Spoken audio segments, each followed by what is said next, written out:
देश की राजधानी दिल्ली के जंतर मंतर पर पिछले करीब 1.5 महीने से एक आंदोलन चल रहा है। छात्र सड़कों पर हैं, संसद में विपक्ष हंगामा कर रहा है। एक सामाजिक कार्यकर्ता कई हफ्तों तक भूख हड़ताल पर रहे। प्रधानमंत्री इस मुद्दे पर चुप हैं और केंद्रीय शिक्षा मंत्री धर्मेंद्र प्रधान अपनी कुर्सी पर बने हुए हैं। सवाल यही है, आखिर मांग इतनी तेज होने के बावजूद सरकार अब तक एक मंत्री को क्यों नहीं हटा रही?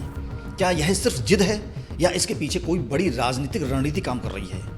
आज के इस वीडियो में हम यह समझने की कोशिश करेंगे कि आखिर धर्मेंद्र प्रधान को क्यों नहीं हटाया जा रहा और क्या आगे भी उन्हें बचाया जाता रहेगा। असल में दोस्तों, इस पूरे विवाद की जड़ है परीक्षाओं में गड़बड़ी। साल 2026 में एक बार फिर नीट यूजी परीक्षा को लेकर पेपर लीक के गंभीर आरोप सामने आए। इसके साथ ही सीबीएसई की कक्षा 12वीं के पोर्टल में गड़बड़ी और कुछ अन्य राष्ट्रीय स्तर की परीक्षाओं में अनियमितताओं के आरोप भी लगे। लाखों छात्र जिन्होंने रात की नींद खराब करके सालों की मेहनत लगाकर परीक्षा की तैयारी की थी, उन्हें लगा कि उनका भविष्य कुछ लोगों की धांधली की भेंट चढ़ गया। यही गुस्सा धीरे धीरे एक संगठित आंदोलन में बदल गया।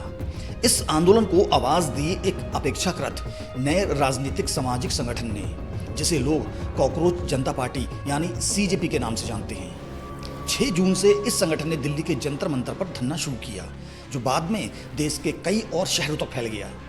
सीजेपी का कहना रहा कि परीक्षा प्रणाली की नाकामी की जिम्मेदारी सीधे तौर पर शिक्षा मंत्रालय की है और जब तक जवाबदेही तय नहीं होती आंदोलन नहीं रुकेगा। धीरे धीरे यह सिर्फ परीक्षा सुधार की मांग तक सीमित नहीं रहा। आंदोलन ने एक व्यक्ति केंद्रित रूप ले लिया, केंद्रीय शिक्षा मंत्री धर्मेंद्र प्रधान के इस्तीफे की मांग। प्रदर्शनकारियों का तर्क है कि जब लगातार दूसरी तीसरी बार शिक्षा मंत्रालय के अंतर्गत आने वाली एजेंसियों की परीक्षाओं में गड़बड़ी सामने आ रही है, तो नैतिक जिम्मेदारी लेते हुए मंत्री को पद छोड़ देना चाहिए। इस आंदोलन को राष्ट्रीय सुर्खियों में लाने का बड़ा काम किया मशहूर पर्यावरण कार्यकर्ता सोनम वांगचुक ने। लद्दाख से जुड़े वांगचुक पहले भी शिक्षा सुधारों और पर्यावरण के मुद्दों पर आंदोलन करते रहे हैं और उन्होंने इस बार भी सीजेपी के प्रदर्शन के साथ खुद को जोड़ लिया। वांगचुक ने अनिश्चितकालीन भूख हड़ताल शुरू कर दी। दिन बीतते गए और उनकी सेहत लगातार बिगड़ती गई। खुद उनके मुताबिक हड़ताल के दौरान उनके शरीर का करीब 20% वजन घट चुका था। मांसपेशियां प्रभावित होने लगी थीं, लेकिन उनका कहना था कि मनोबल अब भी मजबूत है। जब भूख हड़ताल का 21वां दिन आया और उनकी हालत गंभीर होती दिखी, तो दिल्ली हाईकोर्ट के आदेश और डॉक्टरों की सलाह पर दिल्ली पुलिस ने उन्हें जबरन धरना स्थल से उठाकर सफदरजंग अस्पताल में भर्ती करा दिया। इस कार्रवाई से प्रदर्शनकारियों में गुस्सा और भड़क गया। अस्पताल में भर्ती होने के बावजूद वांगचुक ने भूख हड़ताल जारी रखी। डॉक्टरों की टीम, जिसमें सफदरजंग अस्पताल के साथ साथ एम्स दिल्ली के विशेषज्ञ भी शामिल थे, लगातार उनकी निगरानी करते रही। उन्हें ओआरएस और मुंह से ले जाने वाली दवाएं दी गईं, लेकिन वे नस के जरिए दिए जाने वाले तरल पदार्थ और ग्लूकोज लेने से लगातार इनकार करते रहे।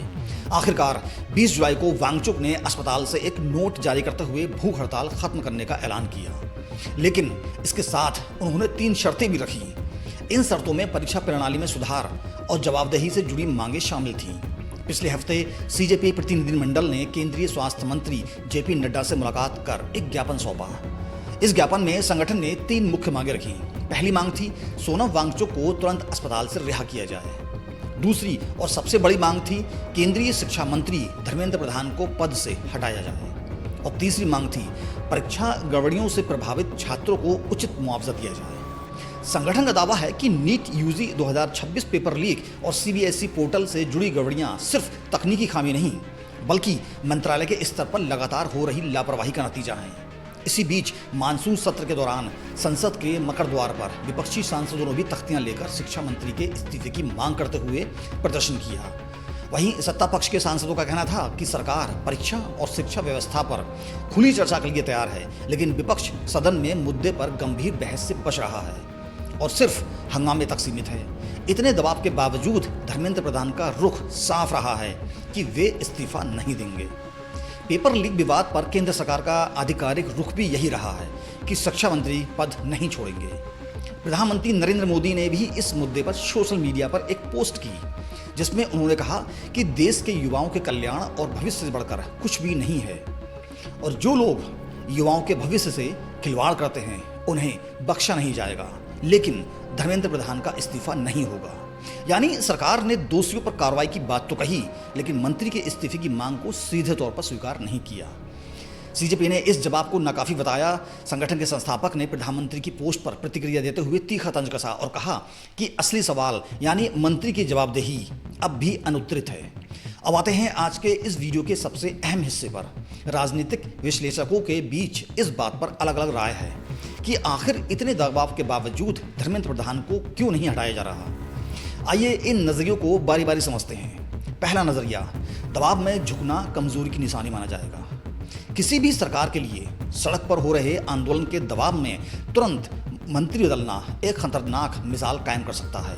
अगर आज इस्तीफा हो गया तो भविष्य में हर विवादित मुद्दे पर आंदोलनकारी यही रणनीति अपनाएंगे कि सड़क पर उतरो और मंत्री को हटवा दो।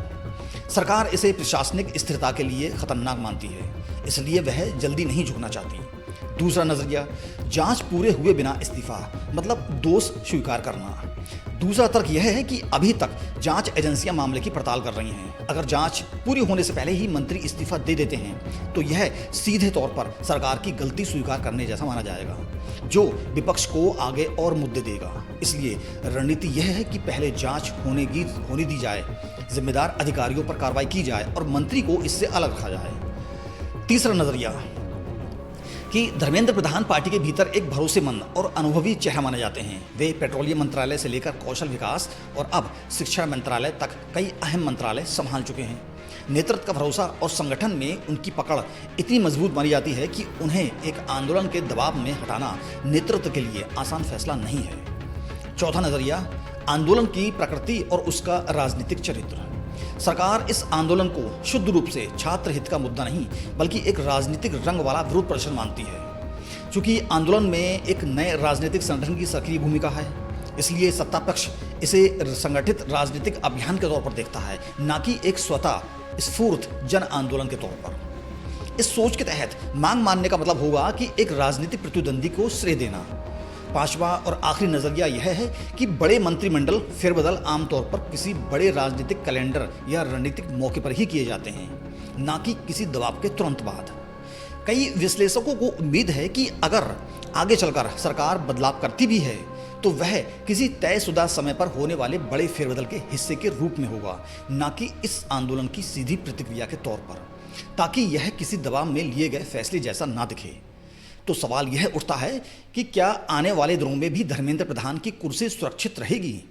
फिलहाल के हालात को देखते हुए तो तीन बातें साफ हैं। पहली, सरकार और मंत्री दोनों का रुख अब तक बिना बदलाव वाला रहा है। दूसरी, प्रदर्शनकारी संगठन सीजेपी ने साफ कर दिया है कि वे मंत्री के इस्तीफे तक जंतर मंतर नहीं छोड़ेंगे। और तीसरी, मामला अब सिर्फ सड़क तक सीमित नहीं, यह संसद के भीतर भी गूंज रहा है, जो आगे राजनीतिक दबाव को और बढ़ा सकता है।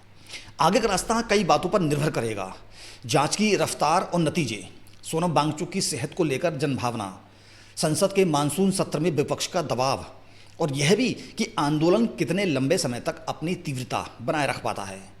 राजनीति में कुछ भी स्थायी नहीं होता, लेकिन फिलहाल के लिए सरकार का इरादा साफ नजर आ रहा है, दबाव में झुकना नहीं।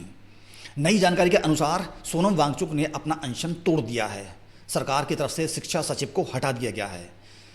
तो दोस्तों, यह थी आज की पूरी कहानी कि कैसे एक परीक्षा पेपर लीक का मामला एक बड़े राजनीतिक आंदोलन में बदल गया, कैसे एक भूख हड़ताल से पूरे देश का ध्यान खींचा और कैसे तमाम दबाव के बावजूद सरकार अपने मंत्री के साथ खड़ी नजर आ रही है। शिक्षा सचिव को तो हटाया गया है, लेकिन शिक्षा मंत्री को नहीं। आपको इसमें से कौन सा नज़रिया सबसे बेहतर लगा, कमेंट में ज़रूर बताइए। वीडियो पसंद आया हो तो लाइक करें और शेयर करना ना भूलें और चैनल को सब्सक्राइब ज़रूर कर लें ताकि इस मुद्दे से जुड़ा हर अपडेट आप तक सबसे पहले पहुँचे। जय हिंद।